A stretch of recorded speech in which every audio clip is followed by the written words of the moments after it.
আসসালামু আলাইকুম বন্ধুরা, সবাই কেমন আছেন? চলে এলাম আজকে নতুন রেসিপি আমড়ার আচার নিয়ে। আমড়া খেতে পছন্দ করে না এমন লোক খুঁজে পাওয়া সত্যিই খুব দুর্বিষহ। আমাদের দেশে আমার মনে হয় সকলেই আমড়া খেতে পছন্দ করে। আমড়ার আচার করার জন্য আমরা আমড়াগুলো সুন্দরভাবে খোসা ছাড়িয়ে নিয়েছি এবং ধুয়ে পরিষ্কার করে নিয়েছি। এতে এখন আমরা মেশাচ্ছি চিনি, অল্প একটু লবণ,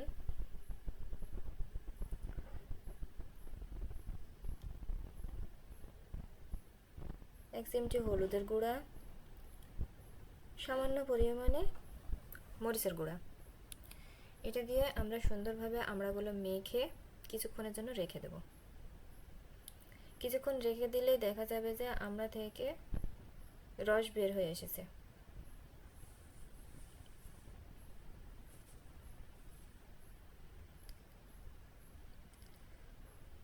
আমড়া থেকে রসটা বের হয়ে আসলেই আমরা এটাকে অল্প করে একটু সেদ্ধ করে নেব।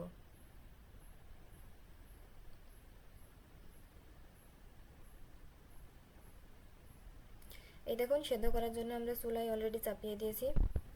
আমড়াগুলোর গায়ে একটু হালকা করে কেটে নিয়েছি যাতে আমড়ার ভেতরে টকটা বেশি না থাকে।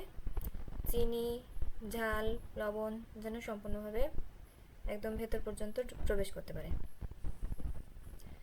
ভালোভাবে আমরা এখন এটাকে সেদ্ধ করে নেব।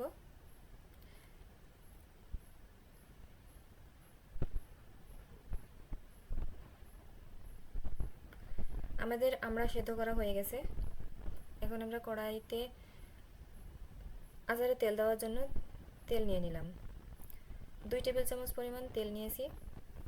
আমাদের আমড়াটা খুব বেশি পরিমাণ নয়, 1 কেজি পরিমাণ আমড়া ছিল। তেলের মধ্যে এখন আমরা দিয়ে দিচ্ছি রসুন কুচি। রসুন কুচিটা আমরা ভালোভাবে ভেজে নেব। হালকা বাদামি রং হওয়া পর্যন্ত রসুনটা আমরা এখানে তেলের উপর ভাজবো। অল্প করে কালো জিরা ফোড়ন দিয়ে দিলাম। কালো জিরা আচারে একটি আলাদা স্বাদ নিয়ে আসে।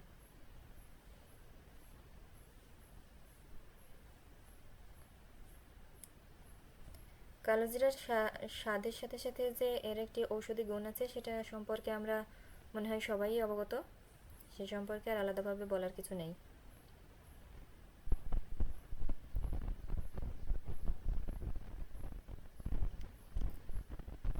এখন হালকা করে আমরা রসুনগুলো তেলের উপর নাড়াচাড়া করছি যাতে সব দিকটা ভালোভাবে ভেজে যায়।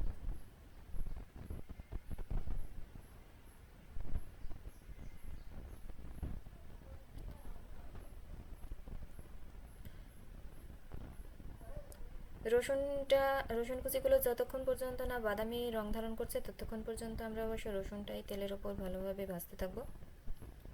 তারপরে আমরা আমড়াগুলো ঢেলে দেব।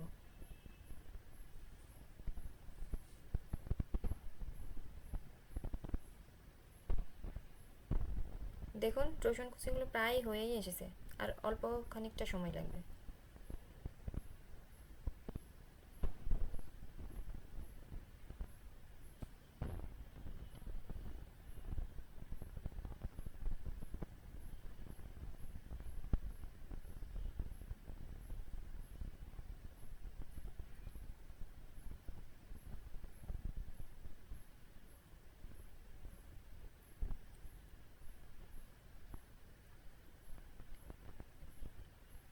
এবার হয়ে গেছে আমাদের রসুন কুচি ভাজা।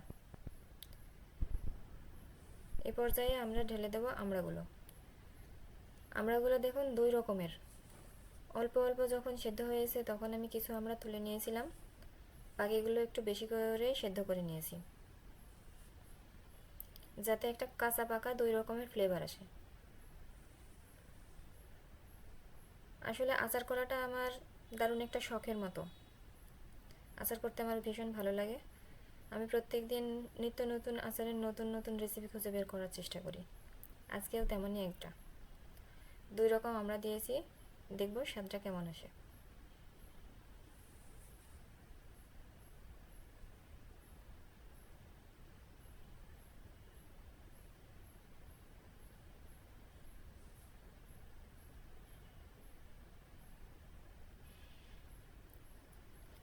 তেলের উপর আমড়াগুলো অনবরত হালকাভাবে নাড়াচাড়া করতে থাকবো, নইলে বেশি সিদ্ধ করা আমড়াগুলো নিচে লেগে যেতে পারে।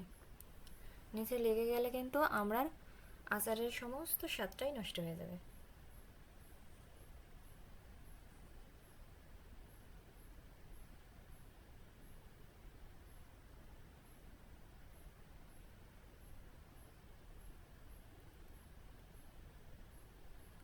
দেখুন আমড়াগুলো মোটামুটি সেদ্ধ হয়ে গেছে। অল্প সেদ্ধ করেছিলাম যেগুলো, সেগুলোও মনে হচ্ছে বেশ নরম, ভেতর পর্যন্ত রস ঢুকে গেছে। তেল মশলার স্বাদ সুন্দরভাবে মাখো মাখো হয়ে গেছে। এখন আমরা দিয়ে দেব অল্প করে সরষে বাটা।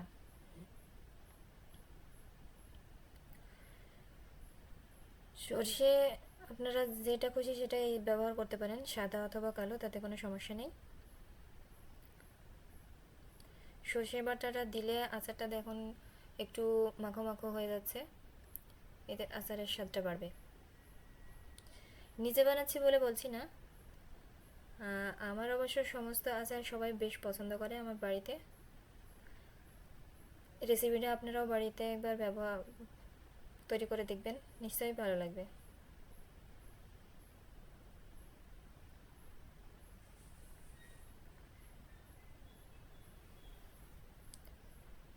এখন দিয়ে দিচ্ছি 1/2 চামচ পরিমাণ আচারের চাট মশলা।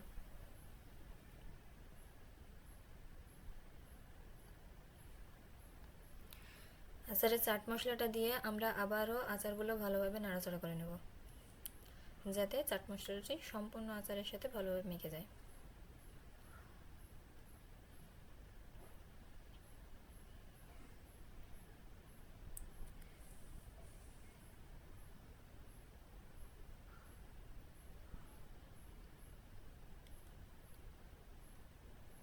নিজের বানানো আচার বলে বলছি না, আচারটি কিন্তু সত্যিই দেখতে যেমন সুস্বাদু লাগছে, খেতেও ঠিক তেমনই।